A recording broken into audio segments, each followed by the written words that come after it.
당신은 지금 절망 속에 갇혀 있나요? 모든 것이 무너지고 도망칠 곳조차 없는 느낌이 드나요? 이런 순간 당신은 단 하나의 선택을 할 수 있습니다. 바로 삶을 완전히 바꿀 유일한 길을 찾는 것입니다.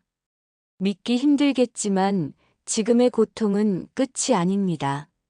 놀랍게도 가장 어두운 순간에도 우리를 일으켜 세우는 강력한 힘이 있습니다. 많은 사람들이 이것을 놓치며 방황합니다. 하지만 오늘 당신은 그 길을 알게 될 것입니다. 이 영상은 절망에서 벗어나는 단 하나의 방법을 이야기합니다. 끝까지 시청하며 새로운 시작을 발견하세요. 그리고 구독과 좋아요, 알림 설정으로 더 많은 삶의 지혜를 함께 나눠보세요. 인간은 본래 하나님의 형상을 따라 고귀한 존재로 창조되었지만 죄로 인해 타락하며 그 본성이 약화되고 절망 속에 갇히게 되었습니다. 스스로의 노력으로는 이 절망에서 벗어날 수 없다는 사실이 우리를 더 깊은 좌절로 몰아넣습니다.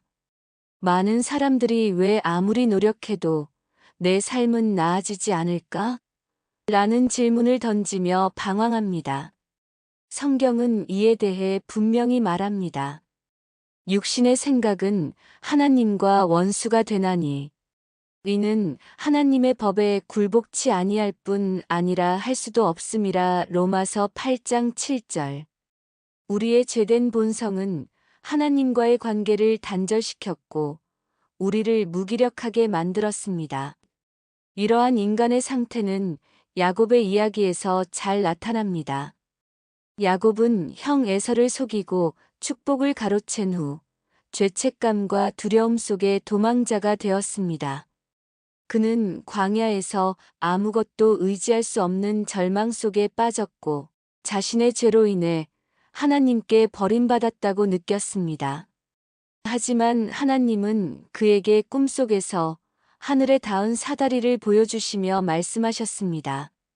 내가 너와 함께 있어 내가 어디로 가든지 너를 지키며. 창세기 28장 15절. 이 사다리는 인간과 하나님 사이를 연결하는 예수 그리스도를 상징하며 절망 속에서도 우리가 다시 하나님과 연결될 수 있음을 보여줍니다. 그러나 일부 사람들은 스스로의 노력으로도 충분히 변화할 수 있다고 믿습니다. 교육, 수양, 도덕적 훈련을 통해 삶이 나아질 수 있다고 생각하죠. 하지만 성경은 이렇게 말합니다. 육에 속한 사람은 하나님의 성령의 일을 받지 아니하나니 저희에게는 미련하게 보임이요 또 깨닫지도 못하나니 이런 일은 영적으로라야 분변함이니라. 고린도전서 2장 14절.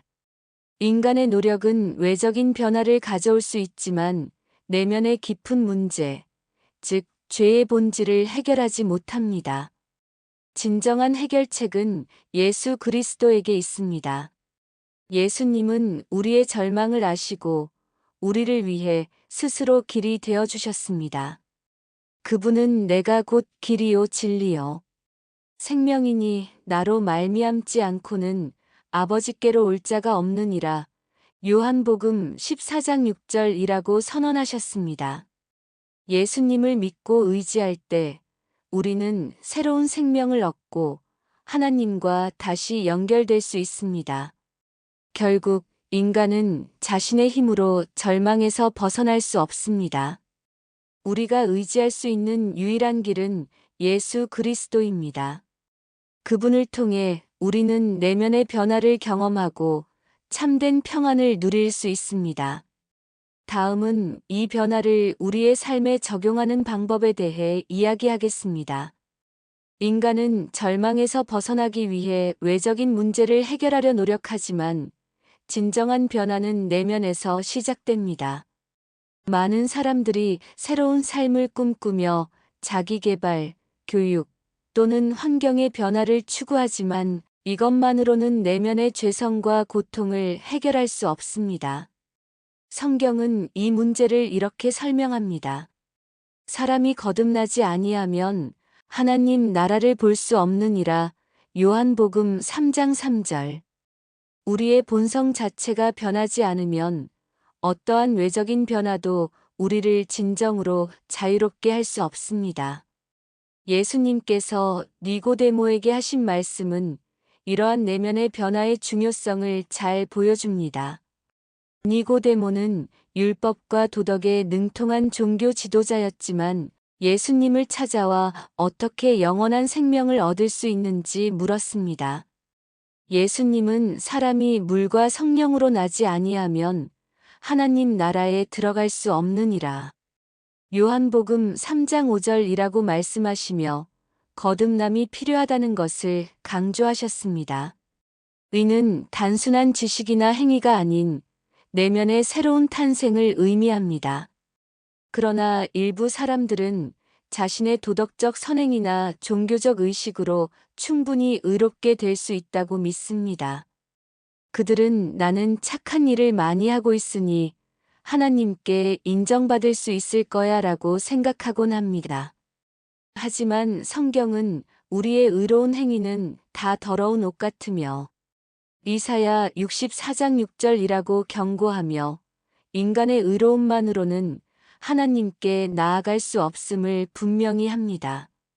이 문제를 해결하는 유일한 길은 예수 그리스도의 은혜를 통해 새 생명을 받는 것입니다.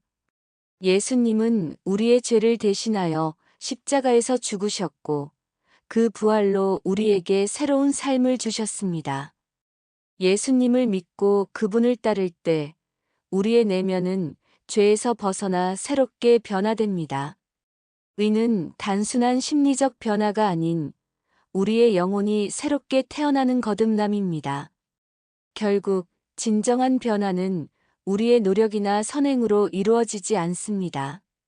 오직 예수 그리스도를 통한 거듭남만이 우리의 내면을 변화시키고 절망 속에서 희망을 발견하게 합니다.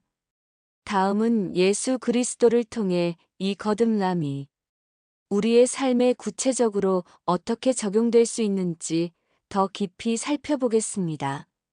인간은 내면의 죄와 절망에서 벗어나기 위해 스스로의 능력을 과신하거나 외부적인 도구에 의지하려 합니다. 하지만 성경은 분명히 말합니다. 다른 이로서는 구원을 얻을 수 없나니. 천하 인간의 구원을 얻을 만한 다른 이름을 우리에게 주신 일이 없음이라. 사도행전 412. 인간의 모든 노력과 방법은 일시적인 해결책일 뿐 죄의 근본 문제를 해결하지 못합니다. 진정한 구원은 오직 예수 그리스도를 통해서만 이루어질 수 있습니다. 성경 속에서 이 사실을 보여주는 또 다른 강력한 예는 사도 바울의 고백입니다. 바울은 율법에 정통했고 열정적으로 하나님을 섬기려 했지만 내면 깊은 곳에서는 스스로의 죄와 무력감으로 고통받았습니다. 그는 로마서 7장에서 이렇게 고백합니다. 오호라 나는 곤고한 사람이로다. 이 사망의 몸에서 누가 나를 건져내랴. 로마서 7장 24절. 바울은 율법을 통해 자신의 죄를 깨닫고 자신이 스스로의 힘으로 구원받을 수 없음을 인정했습니다. 그는 이어서 우리 주 예수 그리스도로 말미암아 하나님께 감사하리로다. 로마서 7장 25절이라고 말하며 예수 그리스도만이 절망에서 벗어나는 유일한 길임을 선포합니다. 하지만 현대 사회에서도 많은 사람들은 자기 개발, 과학적 성취 또는 물질적 풍요를 통해 구원을 찾으려 합니다. 나는 열심히 일해서 내 삶을 바꿀 수 있어. 최신 기술과 지식으로 더 나은 삶을 살 수 있어. 이러한 믿음은 한때 삶을 개선하는 듯 보이지만 결국 인간의 한계를 드러내며 참된 희망을 주지 못합니다. 인간의 노력은 물질적인 성취를 가져올 수는 있지만 영혼의 깊은 공허함과 죄의 무게를 해결할 수 없습니다. 예수 그리스도는 우리가 이러한 한계를 뛰어넘을 수 있도록 길을 열어주셨습니다. 그분은 자신이 나는 길이요 진리요 생명이라 요한복음 14장 6절이라고 말씀하셨습니다. 예수님은 단순히 도덕적 모범이나 교훈을 주신 분이 아니라 직접 우리의 죄를 대신하여 십자가에 달리심으로써 우리의 죄값을 치르셨습니다. 그의 죽음과 부활은 인간과 하나님 사이를 가로막고 있던 죄의 장벽을 허물고 우리를 하나님의 품으로 다시 데려오는 유일한 다리가 되었습니다. 한편 사람들은 종종 나는 너무 큰 죄를 지어서 구원받을 수 없어라며 자신을 포기합니다. 그러나 예수님의 은혜는 모든 죄를 덮고도 남습니다. 성경은 이렇게 말합니다. 우리가 아직 죄인 되었을 때에 그리스도께서 우리를 위하여 죽으심으로 하나님께서 우리에 대한 자기의 사랑을 확증하셨느니라. 로마서 5장 8절. 그 어떤 죄도 예수님의 사랑과 희생을 넘어설 수 없습니다. 결론적으로 우리의 절망은 인간의 노력이나 세상의 방법으로는 해결될 수 없습니다. 진정한 구원은 오직 예수 그리스도의 은혜를 통해서만 가능하며 그분을 믿고 따르는 삶을 통해 우리는 내면의 평안과 자유를 경험할 수 있습니다. 이제 우리는 예수님을 통해 얻는 구원이 우리의 일상 속에서 어떻게 실현될 수 있는지 살펴보겠습니다. 인간이 예수 그리스도를 통해 구원의 길을 찾을 수 있다는 사실은 단순히 이론적인 선언이 아니라 실제로 우리의 삶 속에서 적용되는 강력한 진리입니다. 그러나 많은 사람들은 예수님의 구원이 일상에서 어떻게 구체적으로 작동하는지 이해하지 못합니다. 어떤 이는 하나님은 너무 멀리 계시다라며 그분이 자신의 삶에 관여하지 않는다고 생각합니다. 하지만 성경은 우리에게 내가 너와 함께 있어 내가 어디로 가든지 너를 지키며 창세기 28장 15절이라고 약속하셨습니다. 하나님은 우리가 생각하는 것보다 훨씬 더 가까이 계시며 우리의 삶 속에 적극적으로 개입하십니다. 성경 속에 등장하는 여리고성의 기생 라합의 이야기는 우리의 삶 속에서 하나님의 구원이 어떻게 이루어지는지 잘 보여줍니다. 라합은 당시 죄악으로 가득했던 여리고성에서 살아가던 한 여인이었습니다. 그녀는 이스라엘 백성의 정탐꾼들을 숨겨줌으로써 자신의 믿음을 나타냈습니다. 그녀는 이렇게 고백했습니다.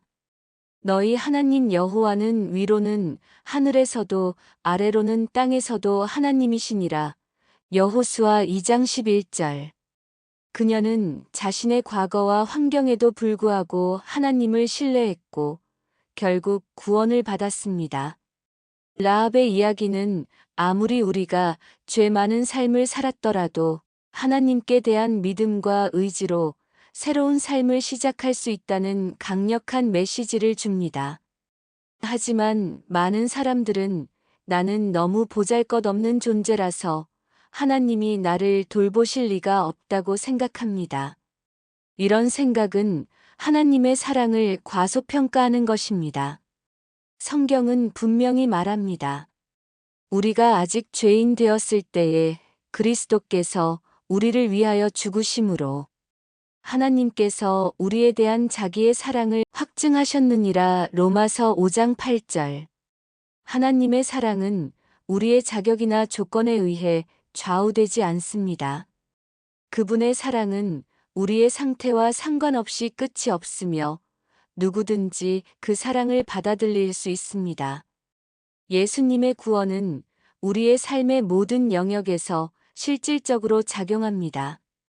그는 단순히 우리의 영혼을 구원하시는 데서 끝나지 않고 우리의 일상적인 필요와 고민 속에서도 응답하십니다. 우리가 기도할 때 하나님은 우리의 소망과 두려움을 들으시며 우리의 삶 속에 평안과 위로를 주십니다. 예수님은 수고하고 무거운 짐진 자들아 다 내게로 오라. 내가 너희를 쉬게 하리라. 마태복음 11장 28절라고 말씀하셨습니다. 이 초청은 단순히 영적인 위로만이 아니라 우리의 삶 전반에 걸친 구체적인 도움을 약속합니다. 또한 일부 사람들은 구원이 너무 어려운 일처럼 느껴진다고 말합니다. 하지만 구원은 우리의 노력으로 이루어지는 것이 아닙니다. 예수님께서 이미 모든 것을 이루셨습니다. 우리는 단지 그분을 믿고 그 은혜를 받아들이기만 하면 됩니다. 이는 성경이 말하는 은혜로 인하여 믿음으로 말미암아 에베소서 2장 8절 이루어지는 구원의 본질입니다. 결론적으로 예수 그리스도를 통한 구원은 추상적인 개념이 아니라 우리의 삶 속에서 매일 체험할 수 있는 실제적인 능력입니다. 하나님은 우리의 과거와 상관없이 우리를 사랑하시며 우리의 삶을 새롭게 하길 원하십니다. 다음은 이 구원의 능력을 우리의 삶에 더 깊이 적용하는 방법에 대해 알아보겠습니다. 예수 그리스도를 통한 구원은 단순히 개인적인 차원에서 끝나는 것이 아니라 우리의 삶과 주변 환경을 완전히 변화시키는 능력을 가지고 있습니다. 많은 사람들은 구원은 죽은 후에 천국에 가기 위한 것이라고 생각하지만 성경은 우리가 지금 이 순간부터 새 삶을 살도록 초대하고 있습니다. 예수님께서는 내가 온 것은 양으로 생명을 얻게 하고 더 풍성히 얻게 하려 함이라 요한복음 10장 10절이라고 말씀하셨습니다. 이 말씀이 뜻하는 바는 우리가 이 땅에서부터 영적으로 풍요롭고 충만한 삶을 살 수 있다는 것입니다. 성경에 등장하는 사마리아 여인의 이야기는 구원이 현재의 삶을 어떻게 변화시키는지 보여주는 좋은 예입니다. 이 여인은 자신의 과거와 죄책감 속에 살아가며 다른 사람들로부터 외면받는 삶을 살았습니다. 그러나 예수님께서는 그녀를 만나 물을 기르러 온 그녀에게 내가 주는 물을 마시는 자는 영원히 목마르지 아니하리니 요한복음 4장 14절이라고 말씀하셨습니다. 예수님은 그녀의 삶의 근본적인 문제를 해결하셨고 그녀는 즉시 마을로 돌아가 자신이 만난 예수님에 대해 전했습니다. 이처럼 구원은 개인의 삶을 변화시킬 뿐 아니라 그 변화가 다른 사람들에게까지 영향을 미칩니다. 그러나 많은 사람들은 내가 가진 문제는 너무 크고 복잡해서 하나님도 해결하지 못할 것이라고 생각합니다. 이러한 생각은 우리를 절망 속에 가두는 잘못된 믿음입니다. 성경은 내게 능력 주시는 자 안에서 내가 모든 것을 할 수 있느니라 빌립보서 4장 13절이라고 선언하며 하나님의 능력이 우리 삶의 모든 문제를 해결할 수 있음을 약속합니다. 우리가 예수님께 의지할 때 그분은 우리가 감당하지 못할 고난 속에서도 우리를 붙드시고 새로운 길을 열어주십니다. 예수님은 우리의 삶 속에서 매일 경험될 수 있는 실질적인 희망과 능력을 제공합니다. 그는 단순히 우리를 죄에서 구원하실 뿐만 아니라 우리의 관계, 감정, 건강, 심지어는 재정적인 문제까지도 다루십니다. 그분은 너희가 무엇이든지 내 이름으로 구하면 내가 행하리라 요한복음 14장 14절이라고 약속하셨습니다. 우리의 모든 필요를 아시고 우리를 위해 친히 일하시는 하나님께 기도하고 의지할 때 우리는 일상 속에서 그분의 능력을 체험하게 됩니다. 또한 어떤 사람들은 예수님을 믿으면 모든 고난이 사라질 것이라고 오해하기도 합니다. 하지만 예수님은 제자들에게 세상에서는 너희가 환난을 당하나 담대하라. 내가 세상을 이기었노라. 요한복음 16장 33절이라고 말씀하셨습니다. 예수님을 믿는 삶은 고난이 없는 삶이 아니라 고난 속에서도 소망과 승리를 경험할 수 있는 삶입니다. 결론적으로 예수님께서 주시는 구원은 단순히 죄의 문제를 해결하는 데 그치지 않고 우리의 삶 전반을 새롭게 하며 현재와 미래 모두를 풍요롭고 충만하게 만듭니다. 예수님과 동행하는 삶은 절망을 희망으로 바꾸는 여정이며 그 여정은 지금 이 순간 시작될 수 있습니다. 다음은 이러한 구원이 우리의 삶에 지속적으로 작용하는 방법에 대해 이야기하겠습니다. 우리 삶에서 절망은 누구에게나 찾아옵니다. 때로는 너무 깊어서 아무리 노력해도 벗어날 수 없을 것처럼 느껴지기도 합니다. 하지만 오늘 우리가 함께 나눈 이야기를 통해 이 절망은 스스로의 힘이 아니라 예수 그리스도의 은혜를 통해서만 극복할 수 있다는 진리를 알게 되었을 것입니다. 예수님은 우리를 절망과 죄의 사슬에서 자유롭게 하기 위해 이 땅에 오셨습니다. 그분은 우리의 약함을 아시고 우리의 짐을 대신 짊어지셨습니다. 우리가 해야 할 일은 그분께 마음을 여는 것입니다. 기도와 말씀을 통해 하나님의 사랑과 약속을 깨닫고 그분의 은혜를 받아들이는 결단을 내릴 때 우리의 삶은 완전히 새롭게 변화됩니다. 많은 사람들이 절망 속에서 헤매며 해결책을 찾지 못할 때 당신은 이제 그 해답을 알고 있습니다. 예수님께서는 말씀하셨습니다. 내가 곧 길이요, 진리요, 생명이니 나로 말미암지 않고는 아버지께로 올 자가 없느니라. 요한복음 14장 6절. 그분은 단지 미래의 구원뿐만 아니라 지금 이 순간의 삶을 풍요롭고 희망차게 만들어 주십니다. 그러나 중요한 것은 한 번의 결단으로 모든 것이 끝나는 것이 아니라는 점입니다. 예수님과 동행하는 삶은 매일의 순간마다 새롭게 시작되는 여정입니다. 기도로 그분께 의지하고 성경을 통해 그분의 말씀을 배우며 사랑을 실천하는 작은 행동들을 통해 당신은 점차 절망에서 벗어나 참된 평안과 기쁨을 누리게 될 것입니다. 혹시 당신의 마음속에 아직도 불안과 두려움이 있다면 이 말씀을 기억하세요. 내게 능력 주시는 자 안에서 내가 모든 것을 할 수 있느니라. 빌립보서 4장 13절. 이 말씀은 우리의 연약함에도 불구하고 예수님께서 함께 하실 때 우리는 어떤 고난도 이겨낼 수 있음을 약속하십니다. 이 영상이 당신의 삶에 작은 위로와 새로운 희망을 주었기를 바랍니다. 더 많은 지혜와 사랑의 메시지를 나누고 싶다면 구독과 좋아요, 알림 설정을 부탁드립니다. 함께 하나님의 은혜와 진리를 더 깊이 발견하며 절망을 희망으로 바꾸는 여정을 걸어가길 바랍니다. 다음 영상에서 다시 뵙겠습니다.